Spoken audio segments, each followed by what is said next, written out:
Bapak Ibu yang terkasih, Shalom. Bagaimana kabarnya hari ini? Luar biasa, karena kita punya Tuhan yang luar biasa.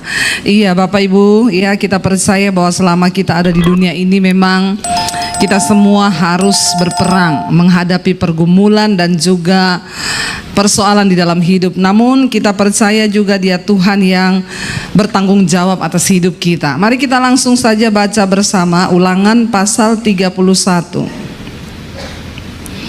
Ulangan pasal 31 mulai dari ayat yang pertama, Saudara ya. Kita lihat di sana firman Tuhan, Ulangan 31 dari ayat yang pertama mulai. Firman Tuhan berkata demikian, kita baca bersama. Kemudian pergilah Musa, lalu mengatakan segala perkataan ini kepada seluruh orang Israel. 2. Berkatalah ia kepada mereka, aku sekarang berumur 120 tahun. Aku tidak dapat giat lagi, dan kepadaku sungai Yordan ini tidak akan kau seberangi. Ayat 3. Tuhan Allahmu dialah yang akan menyeberang di depanmu, dialah yang akan memunahkan bangsa-bangsa itu dari hadapanmu, sehingga engkau dapat memiliki negeri mereka. Yosua dialah yang akan menyeberang di depanmu seperti yang difirmankan Tuhan. 4. Dan Tuhan akan menaklukkan terhadap mereka seperti yang dilakukannya terhadap Sihon dan Og, raja-raja orang Amori yang telah dipunahkannya itu, dan terhadap negeri mereka. Ayat 5. Tuhan akan menyerahkan mereka kepadamu, dan haruslah kamu melakukan kepada mereka tepat seperti perintah yang kusampaikan kepadamu. 6. Kuatkan dan teguhkanlah hatimu, janganlah takut dan janganlah gemetar karena mereka, sebab Tuhan Allahmu dialah yang berjalan menyertai engkau. Ia tidak akan membiarkan engkau dan tidak akan meninggalkan engkau. 7. Lalu Musa memanggil Yosua dan berkata kepadanya di depan seluruh orang Israel, kuatkan dan teguhkanlah hatimu, sebab engkau akan masuk bersama-sama dengan bangsa ini ke negeri yang dijanjikan Tuhan dengan sumpah kepada nenek moyang mereka untuk memberikannya kepada mereka, dan engkau akan memimpin mereka sampai mereka memilikinya. 8. Sebab Tuhan, Dia sendiri akan berjalan di depanmu, Dia sendiri akan menyertai engkau, Dia tidak akan membiarkan engkau dan tidak akan meninggalkan engkau. Janganlah takut dan janganlah patah hati. Katakan bersama, amin. Saudara, ini adalah sebuah kisah ketika Musa mendekati ajal, ya. Dan Tuhan sudah berkata kepada Musa bahwa Dia tidak akan memasuki tanah perjanjian. Musa adalah seorang yang luar biasa, ya. Kita belajar dari Musa tentang arti kesetiaan. Kenapa, Saudara? Musa sudah tahu dari awal dia tidak akan masuk ke tanah perjanjian, tapi dia tetap menyelesaikan tugasnya sampai selesai. Tinggal menyeberang sungai Yordan dan bangsa itu akan memasuki tanah Kanaan. Sampai di situ Musa dikatakan di sana dia berumur berapa? 120 tahun. Ya, kenapa Musa berhenti di situ? Bukan karena tua, bukan karena sudah tidak bisa apa-apa. Karena firman Tuhan berkata, sampai dia mati penglihatannya masih baik dan kekuatannya tidak menurun. Tapi Tuhan bilang sudah sampai di situ dia giatnya bekerja, karena Tuhan telah berfirman bahwa dia tidak akan memasuki tanah perjanjian. Coba kalau saya balik kepada kita semua malam ini, kalau kita tahu, ya, kalau kita jadi Musa, Bapak Ibu, tanah perjanjian itu adalah tempat yang didamba-dambakan semua orang Israel, karena Tuhan berjanji itu negeri yang penuh dengan susu dan madu. Kalau kita tahu bahwa kita tidak akan masuk, ya, apakah kita masih mau melayani Tuhan? Ya, mungkin kalau saya jadi Musa, ya saya mikir-mikir lagi. Kalau saudara yang jadi Musa, kira-kira saudara mau tetap setia nggak sampai di garis akhir? Halo? Jawabnya jujur, nggak usah pencitraan. Ya, bener loh, berat loh, membawa bangsa itu yang tidak sedikit. Ya, dan itu bukan tugas yang ringan. Dari awal ketika Musa sudah pukul gunung itu, dia melanggar perintah Tuhan. Tuhan sudah bilang hukumannya adalah engkau tidak akan masuk ke tanah perjanjian. Coba kalau kita orang Kristen zaman sekarang udah tahu doamu ndak bakal dijawab, kita masih nggak mau setia sama Tuhan? Berapa banyak orang Kristen ketika doanya nggak dijawab, udah nggak usah pelayanan, doa saya nggak dijawab-jawab, udah nggak usah doa lagi, saya tidak melihat perubahan. Tapi kita belajar malam ini, Musa menyelesaikan tugasnya sampai akhir dan cintanya kepada Tuhan itu tidak berubah. Dia berkata kepada bangsa itu, kamu harus tetap mencintai Tuhan. Ya, dia yang akan berjalan. Tidak sedikit pun cinta Musa kepada Tuhan itu berubah. Walaupun dia tidak melihat tanah perjanjian, dia pernah memohon, Tuhan sudah di depan, tolonglah, aku pengen masuk. Tuhan bilang tidak, aku telah berfirman dan engkau tidak akan masuk. Kita mau belajar malam ini saudara, ya, apa yang bisa membuat kita ini saudara tetap kuat bahkan sampai kita melihat janji Tuhan. Dikatakan di sana, kemudian ya Musa itu memanggil bangsa Israel. Di depan mereka dia berkata, aku sudah berumur 120 tahun, tetapi perjalanan ini harus tetap dilanjutkan. Seberat apapun hidup kita hari ini, kita harus tetap melanjutkan hidup. Siapa di antara saudara yang lagi ada masalah? Angkat tangan. Yang lagi ada masalah saja. Yang tidak ada masalah pulang saja. Ya, yang lagi ada masalah siapa? Tolong angkat tangan. Ya, oh baru ngaku semua ada masalah ya. Ternyata semua ada masalah. Ya, saudara, sekalipun saudara ada masalah, saudara masih mau tetap hidup nggak? Yang mau tetap hidup angkat tangan. Oh, semua masih mau hidup ya. Saya pikir karena ada masalah, sudahlah saya nggak mau hidup lagi, Bu. Bangsa Israel harus tetap menjalani. Sudah berat nggak? Berat. Mereka sudah melalui 40 tahun di padang gurun, dan generasi pertama yang keluar dari Mesir sudah mati semua menjadi bangkai. Tapi mereka harus tetap melanjutkan perjalanan, tidak boleh menyerah di tengah jalan. Bapak Ibu yang terkasih, seberat apapun persoalanmu, engkau harus tetap berjalan dan selesaikan pertandinganmu sampai di garis akhir. Karena bukan bagaimana soal kita memulainya, tetapi bagaimana soal kita mengakhirinya. Katakan. Rasul Paulus berkata, saat kematianku sudah dekat, ajalku akan segera tiba, dan aku telah menyelesaikan pertandingan imanku dengan baik.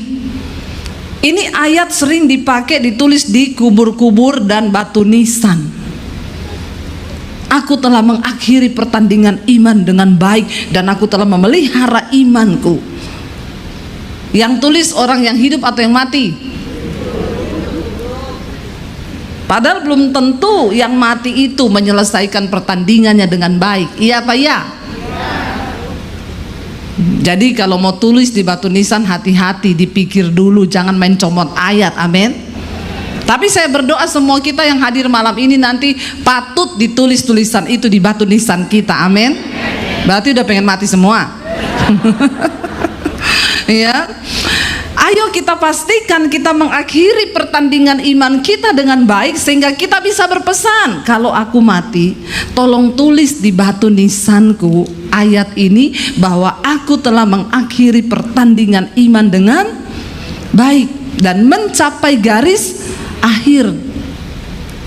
Jangan hanya orang yang hidup yang tulis, yang mati padahal ya begitulah saudara, hidupnya nggak karu-karuan. Ya, akhirnya ditulis seperti itu, matinya tabrakan karena lagi mabok. Tulisannya, aku telah mengakhiri pertandingan iman, padahal lagi mabok saudara. Ya, hati-hati. Mari bukan soal bagaimana kita memulainya, tetapi bagaimana kita mengakhirinya. Di sana Musa katakan begini, ya, dia akan segera mati, tapi Tuhan berpesan, kamu harus tetap menyeberangi sungai Yordan untuk memasuki tanah perjanjian. Lalu di sana dia katakan begini, Tuhan Allahmu, Dialah yang akan menyeberang di depanmu, Dialah yang akan memunahkan bangsa-bangsa itu dari hadapanmu, sehingga engkau dapat memiliki negeri mereka. Yosua, Dialah yang akan menyeberang di depanmu seperti yang difirmankan Tuhan. Musa meyakinkan bangsa itu bahwa ingat, yang akan menyeberang di depanmu itu Tuhan sendiri yang akan menyertai engkau. Katakan amin. Bukan aku, bukan karena Yosua, tapi berulang-ulang kali dia berkata, dan ayat yang keempat, dan Tuhan akan melakukan terhadap mereka seperti yang dilakukannya terhadap Sihon dan Og, raja-raja orang Amori yang diserahkan ke tangan orang Israel, dibunuh oleh mereka, dan akhirnya mereka bisa lolos dari tangan orang Amori. Saudara, mari kita sadari malam ini bagaimana supaya kita menang dalam pertandingan hidup ini. Yang pertama, sadarilah Tuhan yang akan menyertaimu. Katakan, jangan cari pendeta, ya, jangan cari bapak gembala, tapi cari Tuhan. Kenapa saudara? Ketika Yesus disalib kita masih merayakan Paskah, ya. Ketika Yesus disalib, mahkamah agama, para imam-imam mencari alasan yang tepat agar mereka bisa menjatuhkan hukuman mati kepada Yesus. Bahkan tidak tanggung-tanggung didatangkan saksi-saksi palsu untuk memberatkan Yesus di depan mahkamah agama supaya dia bisa diseret, digantung di kayu salib. Tapi Alkitab mencatat ternyata kesaksian dari para saksi palsu tidak cukup memberatkan untuk Yesus layak dihukum mati. Lalu bingung mahkamah agama dan para orang Farisi, imam-imam itu, bagaimana supaya dia ini mati. Lalu ada satu orang yang berkata, bukankah dia ini yang berkata, aku akan merobohkan bait Allah dan membangunnya dalam waktu 3 hari. Ketika mendengarkan itu, mahkamah agama, para imam dan orang Farisi yang ada bersama-sama dengan mereka semuanya menjadi marah. Yesus tidak membutuhkan saksi palsu untuk membawa dia disalibkan, karena memang dia datang untuk mati. Yesus bukan pecundang yang harus memakai saksi palsu.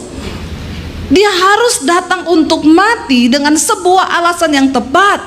Dan itu adalah alasan yang paling tepat. Dia berkata, aku akan merobohkan bait Allah dan membangunnya kembali dalam waktu 3 hari. Kenapa orang Farisi, para imam, mahkamah agama menjadi marah besar? Karena bagi mereka bait Allah itu adalah sebuah bangunan yang sangat penting dan itu sakral. Kenapa Bapak Ibu? Karena disitulah tempat mereka bertemu dengan Tuhan. Para imam akan masuk ke ruang maha suci untuk mempersembahkan korban kepada Allah dan menerima korban penebus dan pengampunan dosa bagi umat. Tetapi zaman itu para imam yang akan masuk ke ruang maha kudus itu harus benar-benar kudus. Kalau tidak, dia mati di dalam ruang maha kudus. Makanya dulu para imam kalau akan bertugas, saya baca di Alkitab, mereka sampai takut tidur kalau malam. Kenapa Bapak Ibu? Karena kalau sampai dia mimpi basah, dia mati di dalam ruang maha kudus itu. Betapa kudusnya Tuhan. Ketika dia masuk di ruang maha kudus, dia harus diikat kakinya pakai lonceng yang menandakan bahwa dia masih hidup. Kalau lonceng itu masih bunyi, berarti imam itu masih hidup. Tapi kalau lonceng itu sudah tidak berbunyi, maka dipastikan imam itu mati sudah di dalam ruang maha kudus, karena kekudusan Tuhan membakar dia yang tidak kudus. Betapa kudusnya Tuhan itu. Ya, zaman sekarang banyak orang melayani Tuhan, habis bersinah naik di atas mimbar, hidupnya belum beres sudah melayani Tuhan. Ya, kalau kita belajar saudara, betapa luar biasa kekudusan Tuhan, dan dia belum berubah, dia masih tetap sama Allah yang kudus, yang harus kita hormati. Katakan amin. Saudara, ketika Yesus mati, pemisah antara ruang maha kudus dengan ruang kudus halaman pelataran, Alkitab berkata itu tabir terbelah menjadi dua. Artinya apa? Tidak ada lagi pemisah antara umat itu dengan Bapa. Tidak perlu lagi imam masuk untuk mendamaikan dosa umat dan Allah. Semua kita mendapatkan hak istimewa untuk berjumpa dengan Tuhan secara pribadi. Tidak usah pakai perantara. Musa berkata bukan dia, bukan juga Yosua, tapi Tuhan sendiri yang akan membawa mereka masuk. Tuhan sendiri akan berperang melawan bangsa-bangsa itu. Mereka hanya tinggal berjalan saja. Apa yang bisa membuat kita menang menghadapi setiap pergumulan di hidup kita? Engkau harus taruh imanmu kepada Tuhan, bukan kepada pendeta, tetapi hanya kepada Tuhan yang sanggup menolong hidup kita. Katakan amin, Bapak Ibu. Jangan mengandalkan manusia, jangan mengandalkan pendeta, jangan andalkan saudaramu yang kaya, jangan andalkan siapapun, tapi taruh harapanmu hanya kepada Tuhan. Bahkan jangan taruh harapanmu pada harta, karena itu semua bisa hilang. Tapi waktu kita taruh harapan kita kepada Tuhan, maka Dia sanggup melakukan sesuatu. Berharaplah hanya kepada Tuhan, jangan kepada yang lain. Saudara, Musa berkata dia sendiri akan berjalan di depanmu. Ya, Tuhan akan menyerahkan mereka kepadamu, dan haruslah kamu melakukan kepada mereka tepat perintah yang kusampaikan kepadamu. Kuatkan dan teguhkanlah hatimu. Tidak mudah saudara, tapi setiap kita harus percaya. Yang kedua saudara, apa yang harus kita taruh di dalam hati kita, bahwa peperangan dalam hidup ini ya memang akan mungkin banyak masalah yang kita hadapi dalam hidup ini. Peperangan ya, kita akan menghadapi pertempuran iman, tapi percayalah semua masalah itu pasti ada time limit, masa selesainya. Katakan amin. Enggak ada masalah satupun yang tidak ada masa selesainya. Semua ada masa selesainya. Tidak mungkin guru matematika berkata gini, anak-anak hari ini kita ujian matematikanya sampai kapan? Sampai selama-lamanya. Ada? Enggak. Semakin mudah soal, semakin cepat waktunya. Semakin sulit soal itu, semakin lama. Kita yang sekolah dulu tahu ya, kalau bahasa Indonesia hari ini kita ulangan bahasa Indonesia waktunya hanya 30 menit karena mudah. Amin. Tapi begitu dibilang kita hari ini ulangan matematika, biasanya matematika berapa jam? 2 jam biasanya ya, bahkan bisa ada perpanjangan waktu. Karena memang matematika itu sulit. Saudara, semakin cepat nih ya, semakin sulit persoalan kita, semakin besar kemuliaannya, maka ada batasan waktu. Tetapi jangan engkau berputus asa, dikatakan tadi jangan tawar hatimu, jangan patah hati, tetaplah nantikan Tuhan. Saya tadi baca satu kesaksian orang masuk di WA saya, Bu, saya mau bersaksi, saya dari Ambon. Saya ini suami yang saya ini selingkuh terus, ya kerjaannya saya selingkuh terus. Ya, kenapa dia selingkuh? Karena istrinya buta. 4 tahun istrinya buta, sakit katarak, tidak punya uang untuk operasi. Ya, buta saudara 4 tahun ya, dan akhirnya nggak bisa operasi karena nggak punya uang. Bayangkan ya, saya yakin tidak adalah bapak-bapak yang menderita seperti itu. Tapi walaupun istrinya buta, tidak boleh selingkuh bapak-bapak ya. Amin. Ya, istrinya buta 4 tahun, ya, tidak bisa operasi karena tidak punya uang. Lalu akhirnya suaminya ini selingkuh sampai akhirnya satu kali dia bilang dia didatangi satu roh yang mau mencekik lehernya. Ketika dia rasa dia mau dicekik oleh iblis itu, dia berseru sama Tuhan, lalu Tuhan bilang, mulai sekarang kamu bertobat, baca Alkitab.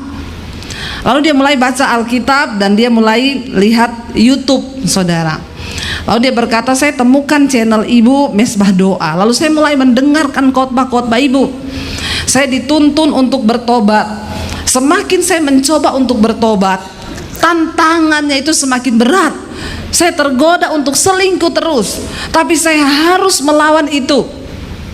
Dia bergumul, dia dengerin khotbah-khotbah. Saudara, kalau engkau sedang bergumul dengan satu dosa, ya berjuanglah, berjuang ya sampai engkau bisa merdeka, sebab Tuhan memiliki dan Dia sanggup memberi kita kuasa untuk merdeka.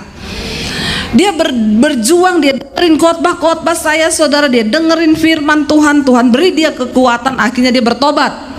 Singkat cerita, ketika dia bertobat, dia mulai berdoa untuk istrinya yang buta. Memang tidak disembuhkan dengan cara dia doa terus istrinya melek, enggak. Tiba-tiba di desanya itu ada orang bikin operasi katarak gratis. Tuhan itu bisa bekerja dengan berbagai cara. Walaupun cukup lama 4 tahun, tapi saya percaya itulah waktu dan proses Tuhan buat keluarga ini. Ya, tadinya suaminya sudah stres lihat istri yang buta, nggak bisa melihat, makanya akhirnya dia kecewa mungkin. Lalu ada perempuan, ya. Jadi saudara, orang selingkuh itu bukan cuma orang kaya, miskin juga banyak yang selingkuh. Tapi di sini tidak ada. Insya Allah nggak ada yang selingkuh. Amin. Saudara, akhirnya dia bergumul dan saya melihat di situ ya bahwa Tuhan itu turut bekerja loh. Memang 4 tahun itu bukan waktu yang singkat, bukan waktu yang singkat. Nunggu istri yang buta tidak mudah, saudara, bagi seorang suami. Tapi akhirnya Tuhan ketika dia bertobat, maka ada jalan keluar yang Tuhan beri. Ya, semua masalah itu ada time limitnya, ada waktu selesainya. Dan Tuhan itu mau beresin satu persatu ketika kita juga mau dibenerin. Ketika suaminya ambil keputusan untuk bertobat, maka di situ kita melihat Tuhan berkata, Dia Allah yang turut bekerja dalam segala perkara untuk mendatangkan kebaikan. Ya, saya berdoa supaya suami-suami di sini menjadi suami-suami yang setia. Sekalipun istrimu sudah tidak mampu ya seperti itu, buta, saudara, ya puji Tuhan dia mendengar suara Tuhan, dia bertobat dan sekarang dipulihkan istrinya. Dia bilang, Bu Debbie, terima kasih, saya mau bersaksi sekarang istriku sudah dapat melihat, semua hanya karena anugerah Tuhan. Anugerah Tuhan loh. 4 tahun loh. Memang gak ada uang, saudara. Memang kasihan kalau orang itu di desa, saudara, ya. Tidak gampang. Tapi Tuhan turut bekerja. Ada time limit. Tidak ada masalah yang tidak ada batas waktunya. Tapi tetaplah setia, tetaplah percaya, jangan mundur, jangan tawar hati, jangan patah hati. Tetaplah berjalan, karena tujuan kita itu sampai pada tanah perjanjian. Jangan engkau berhenti di padang gurun, engkau jadi bangkai di situ. Amin. Teruslah berjalan. Mungkin engkau berkata, saya udah gak bisa berjalan, merangkak, merayap, asal engkau sampai pada tujuan ilahi. Jangan pernah menyerah, Bapak Ibu. Ya, seringkali kalau masalah itu terasa semakin rumit, biasanya itu sudah semakin dekat jawabannya. Kan seperti orang mau bersalin. Rasul Paulus bilang, penderitaan yang engkau hadapi itu ya, kami ini merasa seperti orang yang sakit melahirkan. Makin sakit berarti makin dekat waktu untuk menanti kelahiran itu tiba. Ayo tetap berjuang, jangan menyerah di tengah jalan. Mungkin sekarang tapi makin parah, Bu, enggak apa-apa. Banyak orang yang datang, Bu, suamiku itu loh, makin saya berdoa makin parah kelakuannya. Doa terus, jangan menyerah. Tapi saya sudah nggak kuat. Wah, kamu nggak kuat ya sudah, masuk lagi tuh bayi. Bener nggak? Ya. Saya ingat dulu saya mau melahirkan tanggal 24 Desember. Ya, saya sakit perut anak yang pertama. 25 saya masuk rumah sakit. Suami saya bilang, aku ada pelayanan Natal. Ini gimana? Aku tunggu kamu melahirkan atau aku pergi pelayanan? Saya bilang, kamu pergi saja pelayanan.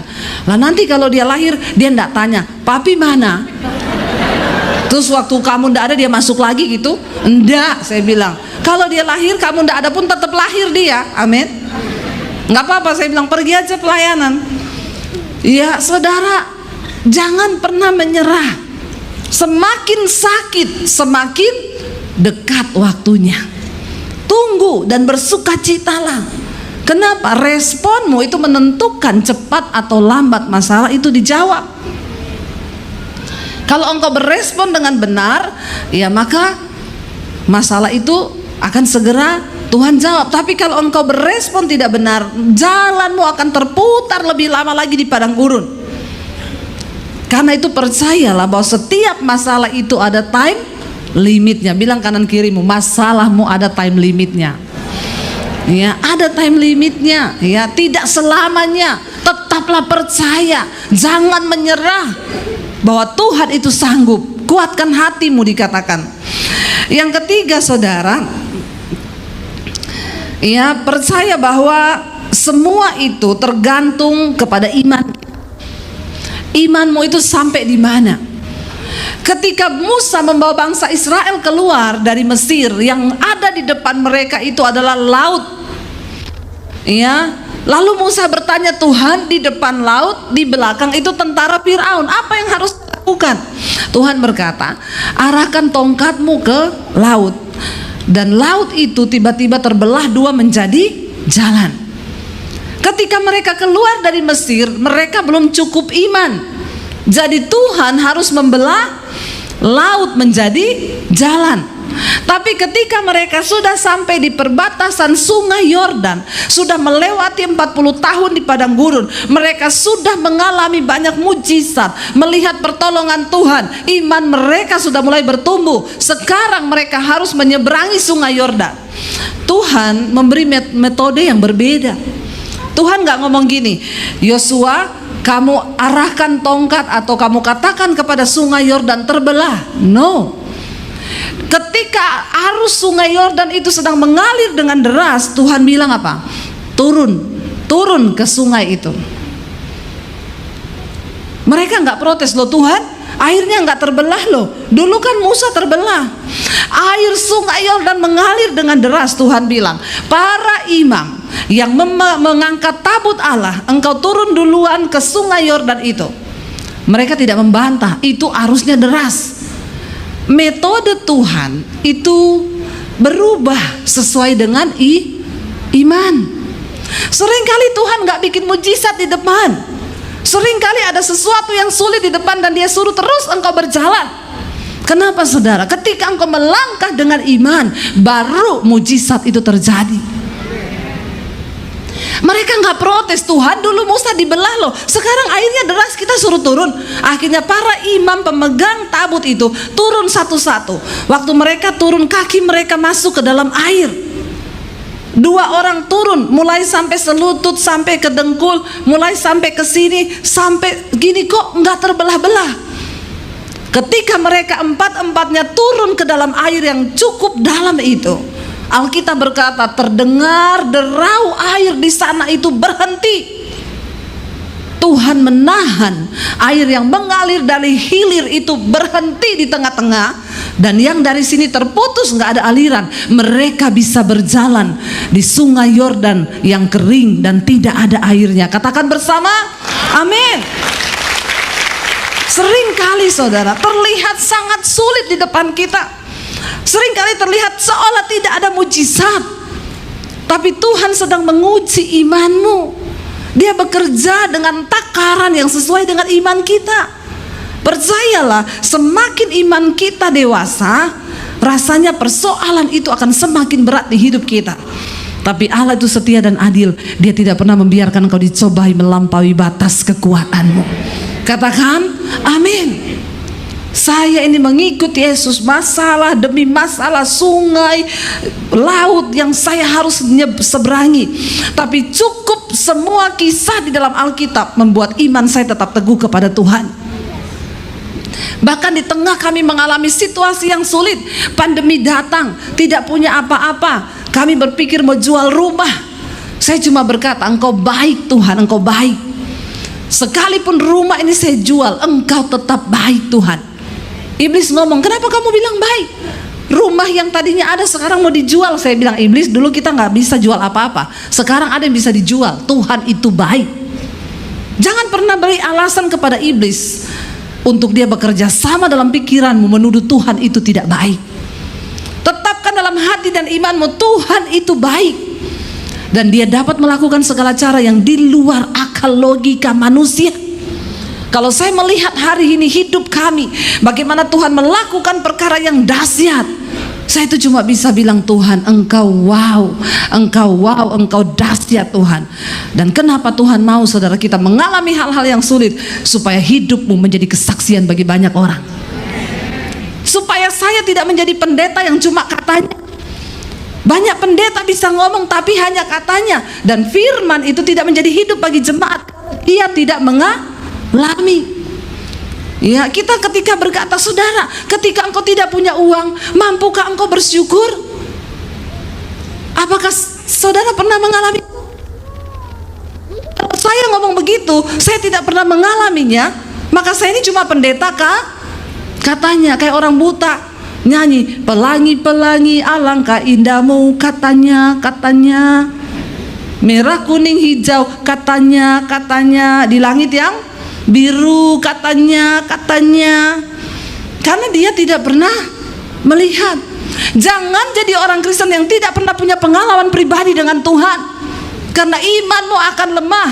Tapi semakin engkau mengalami masalah dan tantangan, Tuhan akan membawa engkau kepada pengalaman demi pengalaman iman yang luar biasa, sehingga engkau bisa bersaksi, aku punya Tuhan yang hebat. Amin. Bagaimana engkau bisa berkata Tuhan hebat kalau engkau nggak pernah mengalami? Benar nggak saudara?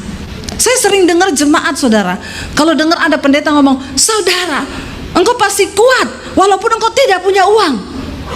Ya, tapi dia bilang gini, itu pendeta nggak pernah rasa loh, nggak pernah punya uang.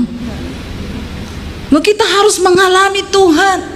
Hari ini ketika engkau sedang mengalami persoalan, makanya semua kita harus diproses. Ketika engkau selesai diproses dalam hal daging, engkau naik level diproses dalam hal uang, engkau naik diproses dalam hal harga diri. Semua kita harus diproses. Kalau kita bisa melewati satu demi satu, kita bisa melewati sungai, kita bisa melewati laut, kita bisa melewati dan kita melihat mujizat Tuhan. Bukankah perjalanan hidup kita ini dilambangkan seperti bangsa Israel? Banyak kesulitan di padang gurun, tapi bersama dengan Tuhan kita bisa setapak demi setapak melangkah sampai kepada janji Tuhan. Itu yang Tuhan mau, Bapak Ibu. Ya, imanmu itu akan menentukan mujizat yang akan engkau terima. Ya, ketika engkau punya iman, maka Tuhan itu juga turut bekerja dalam segala sesuatu. Saya dikirimi kesaksian jemaat Mesbah Doa. Ibu, saya mau bersaksi, ya. Saya tuh bersyukur saudara. Ya, puluhan ribu kesaksian yang masuk di handphone saya ini. Ya, ternyata firman Tuhan itu tidak sia-sia. Semuanya berbuah. Jadi ada satu orang ibu, dia itu pernah konseling sama saya tahun lalu, tapi nggak pernah saya balas karena memang yang masuk ini puluhan ribu di HP saya. Tapi puji Tuhan, tidak saya balas tuh, saya percaya ada rencana Tuhan. Dia sudah ketik ke sini, sudah plong mungkin hatinya. Seringkali memang Tuhan tidak izinkan saya membalas. Kenapa? Supaya jemaat itu mencari Tuhan sendiri. Sudah cukup firman yang saya beritakan, tidak usah lagi konseling sama saya. Amin.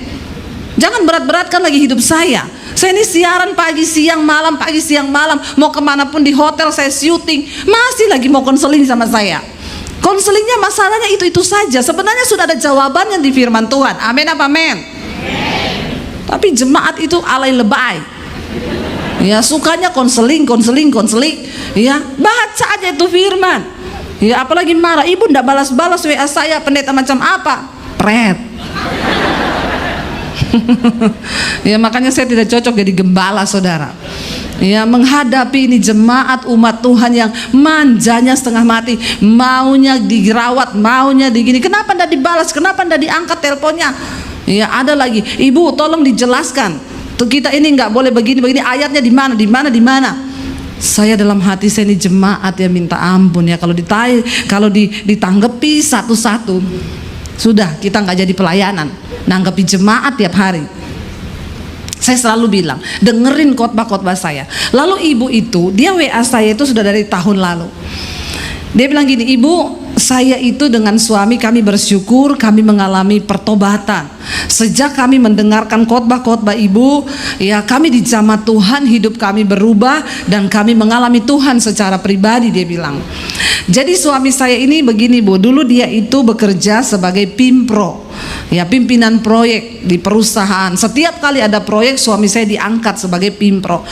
Dan jujur bu, menjadi pimpro itu yang dituntut adalah ketidakjujuran.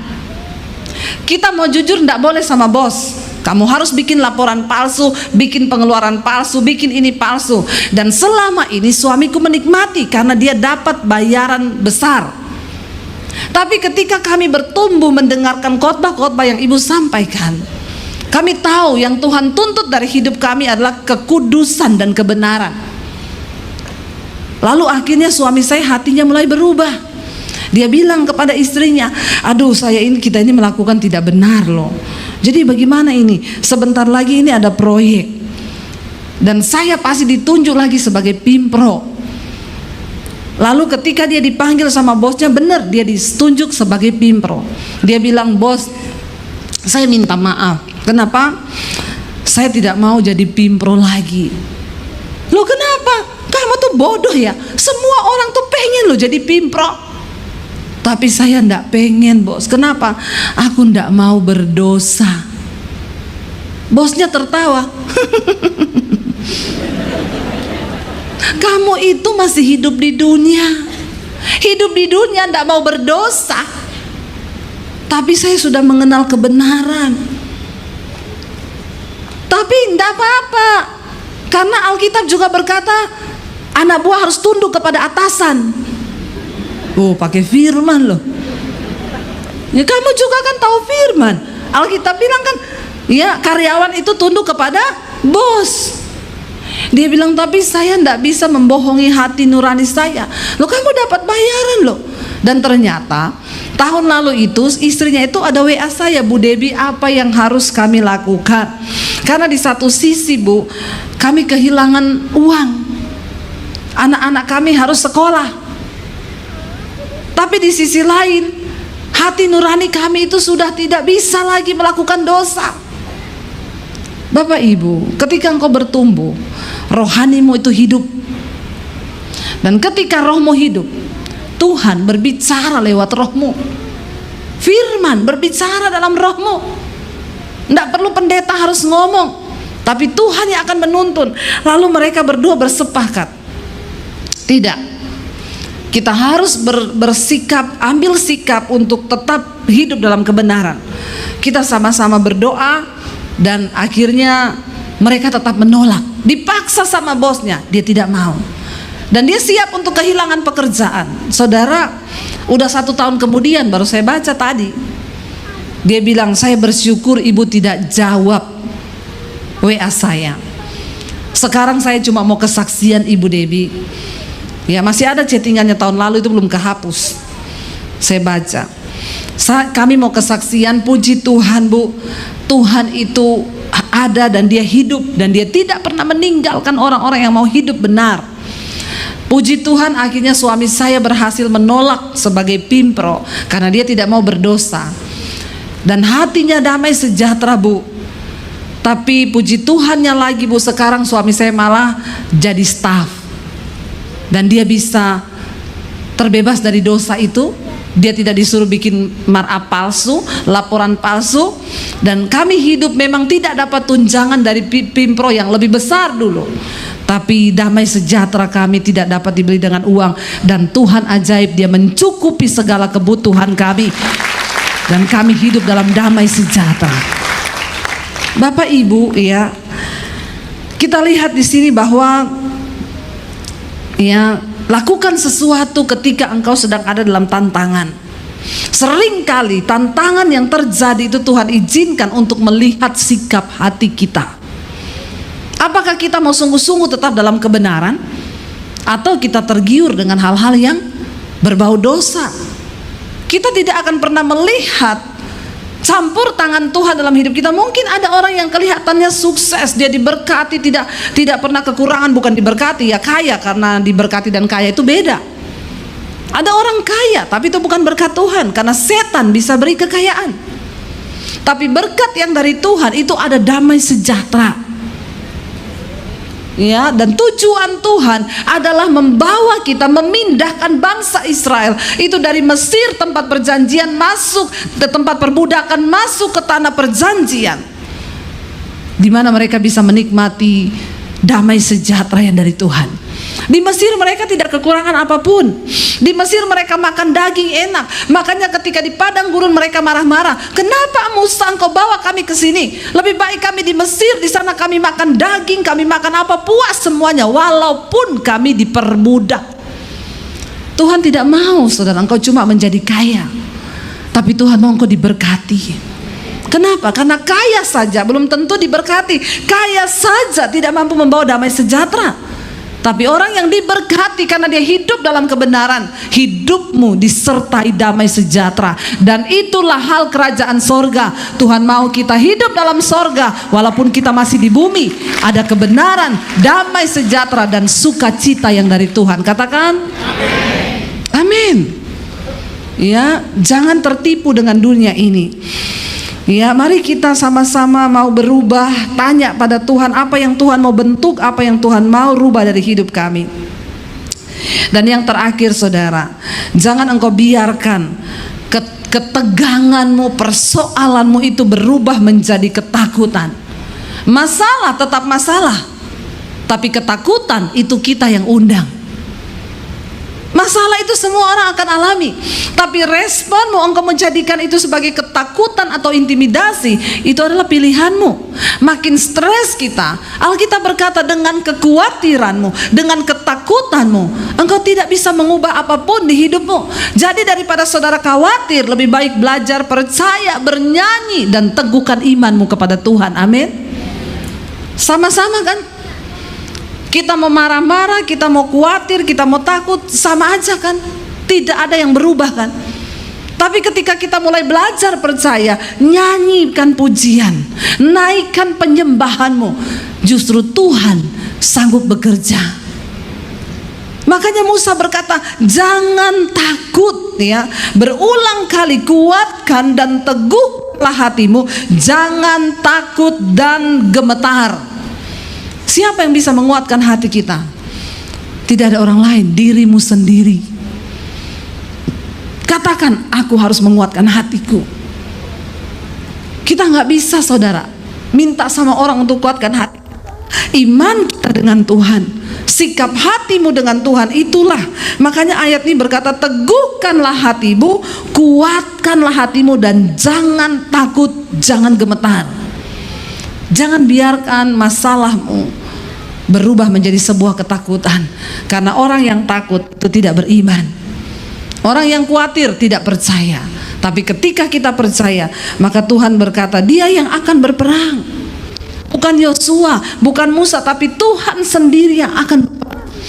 Saudara, dengan kekuatan kita begitu terbatas.